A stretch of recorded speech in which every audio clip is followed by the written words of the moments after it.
గారితో చెప్పింది విజయనిర్మల గారు. మీరు ఆవిడతో యాక్ట్ చేయటానికి వీల్లేదని. హ్మ్. సో, కృష్ణ గారు భార్య మాట విని ఆవిడతో గూడా యాక్ట్ చేయలేదు. హ్మ్. తర్వాత కృష్ణ గారికి వాణిశ్రీ గారికి కలిసిన సినిమాలే లేవు. అక్కడి నుంచా? అక్కడి నుంచి సినిమాలు లేవు. అబ్బా! సినిమాలు యాక్ట్ చేయలా. హ్మ్. అది జయప్రదకి ఒక మంచి ఛాన్స్. జయప్రద నంబర్ ఆఫ్ సినిమాలు యాక్ట్ చేసింది హ్మ్. కృష్ణ గారితో. తర్వాత జయప్రద బాగా కృష్ణ గారితో ర్యాపో డెవలప్ చేసుకుంటుందని విజయ నిర్మల గారు వార్నింగ్ గూడా ఇచ్చింది. హ్మ్. Vijaya Nirmala garu she is a very tough lady.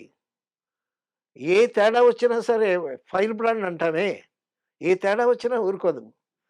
సరే ఆవిడకి మహారాధ లాంటి రైటర్స్ వాళ్ళే భయపడతారు. హ్మ్. రైటర్స్ భలే భయపడతారు ఆవిడ దగ్గర.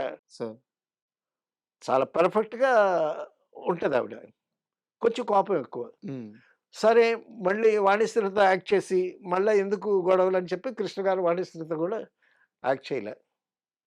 సో, అది జయప్రదకి ప్లస్ పాయింట్ అయింది. నంబర్ ఆఫ్ పిక్చర్స్ యాక్ట్ చేసింది. So, okay. తర్వాత కొన్ని ఏళ్ళకి ఎక్కడన్నా కృష్ణ గారు, వాణిశ్రీ గారు కనిపించినా పలకరించుకోరు. అవునా? పలకరించుకోరు. ఆ! కృష్ణ గారు పని. ఎంతసేపు 3 షిఫ్టులు పని చేయటమే తప్పిస్తే, హ్మ్. ఇంక వేరే పట్టించుకునేవాడు కాదాయన. సో ఆయన అంత బిజీగా ఉండేవాడు. సో, ఎక్కడైనా కనిపించినా సరే పలకరించుకునేవాళ్ళు కాదు.